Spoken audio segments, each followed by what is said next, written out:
Salve, amigos do Crítica Jurídica! Tudo bem com vocês? Mais uma noite fria aqui no Rio Grande do Sul. Estou hoje com o camarada Vicente. Salve, camaradas! Tudo bem com vocês? E a gente vai trazer hoje a seguinte pergunta para vocês.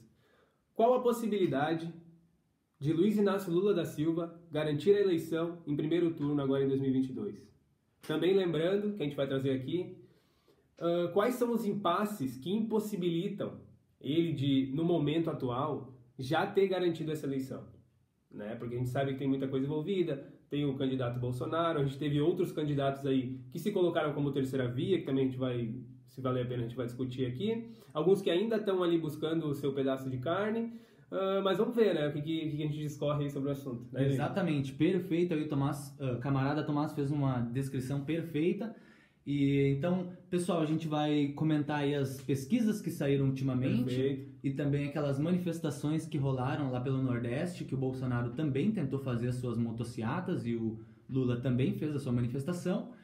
E principalmente mostrando para vocês como que essa ascensão do Lula cada vez mais ganhando de pouquinho em pouquinho a popularidade na frente da nação brasileira. Quais seriam os principais impasses que fazem com que, no momento, né, essa eleição não seja ganha em primeiro turno? Perfeito. Né? Perfeito. O primeiro ponto que eu gostaria de trazer aqui para a conversa, para já jogar a carta na mesa, é falar sobre a campanha de Ciro Gomes. É importante, é importante. Né? É porque decisivo na resultado. minha concepção, o eleitorado que Ciro Gomes consegue arranjar, boa parte é daqueles progressistas liberais, alguns até eu diria conservadores, mas que têm um conhecimento relativo a desenvolvimentismo estatal. Perfeito, e tem essa preocupação, né? Mas todo esse eleitorado sabe que se Ciro abandona a campanha, somente Lula defenderia interesses relativos a isso. Perfeito, né? Perfeito. De aumento da posição estatal, a defesa de posições estratégicas no Brasil e por aí vai. Perfeito. Eu acredito, opinião própria, que a maioria dos eleitores, do eleitorado de Ciro Gomes, pende para a esquerda. Mas acredito que muitos também iriam para o Bolsonaro devido ao conservadorismo, que a gente falou. Porque tem esse negócio dos costumes, a religião também muito envolvida. O Ciro Gomes gosta muito de falar sobre religião, né? Então eu não sei dizer o quanto isso mudaria. Talvez eu... porque assim, pautas econômicas, eu diria que boa parte do eleitorado de Ciro tende, óbvio, para pautas consideradas de esquerda, né? Porque às vezes o Lula nem defende, né? Por exemplo, imposto sobre as grandes fortunas, né? Às vezes o Lula, exato, ele não faz um discurso tão veemente assim quanto o Ciro, ou não bota isso tão às claras, né? Sim, às vezes o Lula, como ele é um político de conciliação e não tanto de embate, né? Que é como o Ciro Gomes, ele não fica comprando essas brigas o tempo inteiro no debate. Sim. Né? Mas eu acredito que por Ciro Gomes também fazer uma tese contrária ao neoliberalismo aqui no Brasil, boa parte daqueles que têm uma concepção contrária ao neoliberalismo e tal, acabam aderindo à campanha de Ciro Gomes, e que se ele acaba desistindo, eventualmente venha a desistir, sim, essas pessoas, sem dúvida alguma, iriam votar no Lula, em primeiro turno. Isso de fato. Né? Só que eu acredito que, cada vez mais, Ciro Gomes não vai desistir da sua candidatura. Não. Depois do tanto que apanhou até aqui, não desiste mais. Agora ele tem que ir até o fim. Pois é, eu também acho isso. Eu acho que ele é um fato. Vai ir até o final, né? E vai acabar, então, sugando boa parte de eleitores que seriam essenciais para nós garantir uma eleição do Lula em primeiro turno. Claro. Né? Então eu começaria elencando que essa pauta do Ciro Gomes seria bem interessante, de por que não há uma eleição, ou no momento não é tão concreto a eleição de Lula em primeiro turno. Seria principalmente aí como um ator Ciro Gomes. Perfeito. Acho que é o fato principal, né? Mais decisivo nesse caso, ao meu ver, pelo menos. Um outro ponto que eu acho interessante também é a falta de consciência de classe de boa parte da nação brasileira. Perfeito. E também a própria alienação política, né? Que o povo é conduzido. Eu acho que isso acaba também fazendo com que boa parte das classes médias baixas, acaba encarando o bolsonarismo como um defensor das suas pautas, como um defensor daquilo que eles entendem como o melhor para o Brasil, sendo que, na verdade, não conseguem reconhecer aqueles que materialmente defendem os seus valores, né? Que seria o aumento do salário, né? Das condições materiais de vida, um desenvolvimento da educação, saúde, universidades, né? Perfeito. Então, acho que tem esse impasse também relacionado à própria consciência de classe, né? E também salientando que isso se deve a um erro também do PT por não ter mobilizado boa parte das camadas populares, não ter feito talvez um trabalho político tão importante nas bases. E manteve a sua política econômica muito liberal, né? Exato. Com a burguesia ali, com a elite, sem de fato focar no que a classe trabalhadora precisava no momento, né? Exato. Em termos econômicos. Exato, acaba deixando a classe popular fora de uma esfera do governo, vamos supor, fora daquilo que a gente está pensando como projeto de Brasil, e consequentemente, hoje em dia a gente tem muitas pessoas na nação brasileira que não têm a consciência de classe e que não entendem se tu, camarada, vende a tua força de trabalho para sobreviver, se tu depende da tua força de trabalho para sobreviver, isso automaticamente já te coloca muito mais na classe trabalhadora do que na classe média burguesa ou classe média alta, sabe? Aquilo que, sei lá, o Bolsonaro tá tentando defender. De fato. E o ruim também é que o discurso do Bolsonaro, apesar na prática ele defender muito a elite, o discurso dele é que ele defende o povo. E as pessoas acabam acreditando, porque gostam daquele discurso inflamado, daquele show todo. E aí isso acaba comprando muitos eleitores para ele. A gente não tem muito o que fazer nesse caso. Mas isso também é uma prática do fascismo, Claro. É uma prática que, por exemplo, Mussolini usava, Hitler usou também, que tu defende o interesse, na época era dos grandes industriais, né, e tal, não tinha um mercado financeiro tão sofisticado quanto hoje, mas tu defende os interesses do grande capital, mas na tua retórica e na tua defesa pública, vamos supor, tu faz voz ao povo, sabe? Tu vê qual que é o sentimento popular e tu dá coragem àquilo. Perfeito. Entende?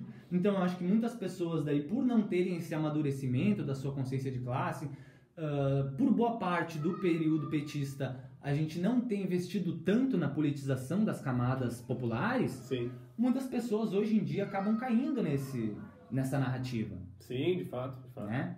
De que o Bolsonaro defende um trabalhador, o Bolsonaro pensa na pátria, o Bolsonaro é um nacionalista. Sim, é contra a corrupção, enfim. Sendo que, na verdade, ele vende tudo que é estratégico, né? Na nação brasileira, as empresas estratégicas, perfeito. Ele cede tudo ao mercado financeiro e estrangeiro também. Inclusive já vendeu boa parte da Petrobras, né? Não é assunto pra gente entrar aqui, Exato, já fez várias privatizações em pacote, né? Pelo que eu vi também. Pois é um absurdo que a gente está caminhando. Um absurdo.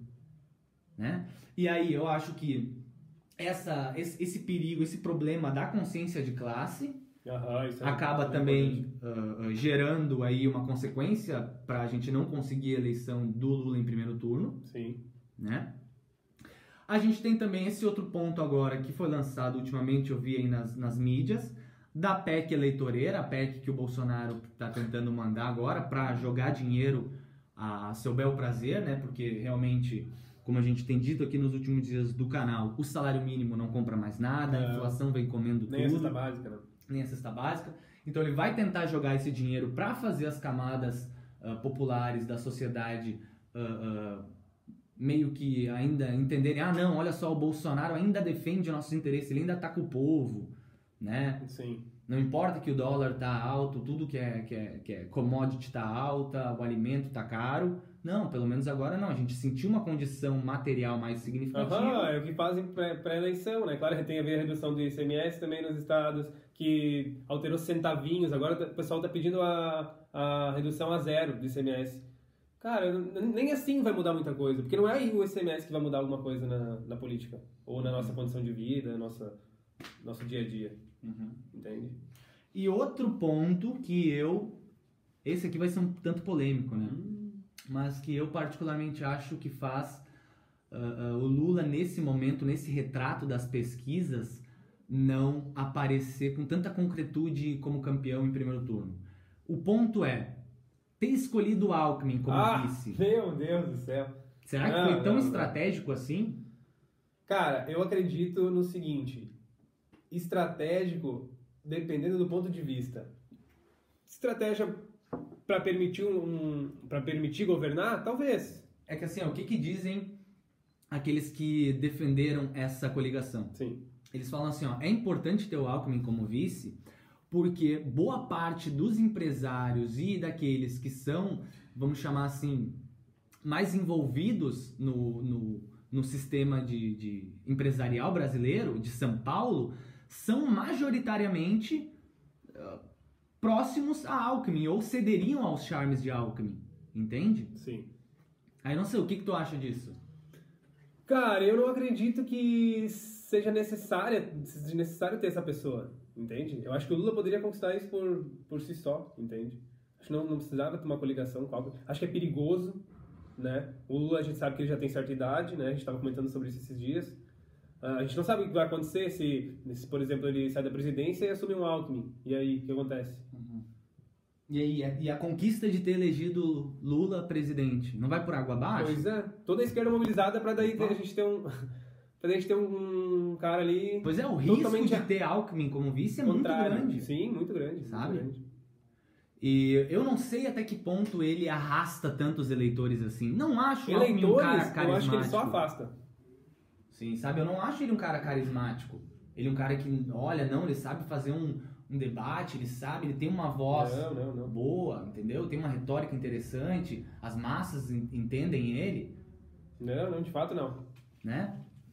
Então eu, por exemplo, penso que se Lula ou aqueles que dirigem a campanha de Lula tivessem optado por algum tipo de radicalização no vice, mesmo que a galera me condene ao máximo, pessoal, tudo bem, eu sei o quanto isso parece utópico em pensar numa chapa puro sangue, né, totalmente de esquerda. Sim. Tudo bem, mas eu acredito que vivendo o tempo que a gente vive, tendo o traste do Bolsonaro como inimigo e representatividade maior na nossa política, a gente tinha que radicalizar um pouco mais. A gente não poderia ceder àqueles que nos deram um golpe em 2015 e 2016 e que conduziram tudo o que foi conduzido lá desde as jornadas de junho de 2013 e toda a desgraça que o Brasil vem experimentando, né? A gente precisa toda vez ficar se conciliando com essa desgraça,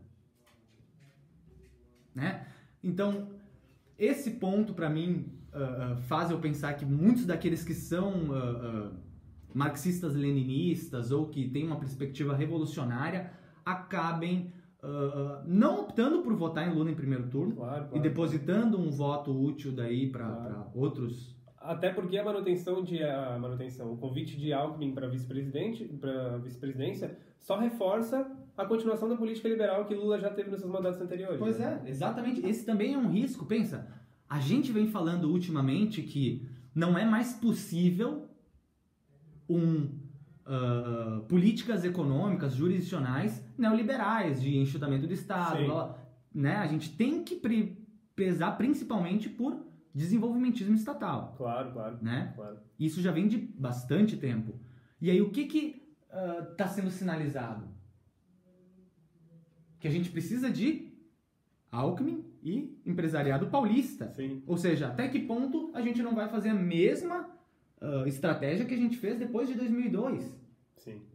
E a gente elege um governo de esquerda, né, que economicamente talvez tenha muito pouco de esquerda. Pois é. Né? Então isso também é um problema que eu penso que faz a gente não ter uma concretude tão grande na eleição de Lula em primeiro turno. Outra mais, gostaria de trazer mais alguma que tu pensa? Cara, que impossibilite... o que esteja gerando algum tipo de impasse, né, nesse sentido. Esteja barrando boa parte da conquista popular de Lula. Cara, acho que essas são as principais, né? Também reforçando a alienação, né, cara? As pessoas nas redes sociais, fake news, é muito passado entre as pessoas acreditam muito nas narrativas, né? Então fica difícil mesmo até, às vezes, conversar com as pessoas, né? Porque elas trazem fatos que nem ocorreram, que nem existem. E aí o louco é o cara que não acredita. Porque a maioria das pessoas na cidade acredita naquela alienação, naquela narrativa, que o jornal tal passou pra eles, ou eles ouviram de alguém ali, de algum conhecido. E uma mentira contada 1000 vezes torna-se verdade. Né? É isso. Então, acho que essa é a prática do bolsonarismo e que também é um problema muito drástico, essa alienação que eles acabam produzindo, porque é óbvio que o capitalismo em si produz a sua alienação, mas o bolsonarismo produz ela ainda mais, porque ele exacerba a alienação. Claro. Ele utiliza desse mecanismo que já ocorre para alcançar o interesse dele, então é demais, ele pesa naquilo. Exato, cria inúmeras mentiras, sabe? Claro. Falseia tudo que é possível. Perfeito. Entende? Enfim, acho que já estamos com 15 minutos, acho que já tá bom, né, desse vídeo, um videozinho mais curto. E a gente espera aí que a galera tenha gostado. Lembrando, pessoal, a gente não organizou nada, é um vídeo igual ao último. A gente só sentou aqui e fez alguma conversa. Uma conversinha básica, claro. Que a gente resolveu pensar aí alguns pontos para trazer para vocês. A gente espera que vocês estejam gostando, que acima de tudo possam dar um like. É isso aí, comentem, deixem o like, se inscrevam no canal para a gente conseguir bastante gente aí para apoiar a gente, apoiar o canal, apoiar as nossas discussões. E comentem aí embaixo o que vocês acham também que está impossibilitando essa candidatura do Lula em primeiro turno. Né? Vamos que vamos. É isso aí, valeu pessoal. Abraço, um abraço para todo mundo aí. Até mais.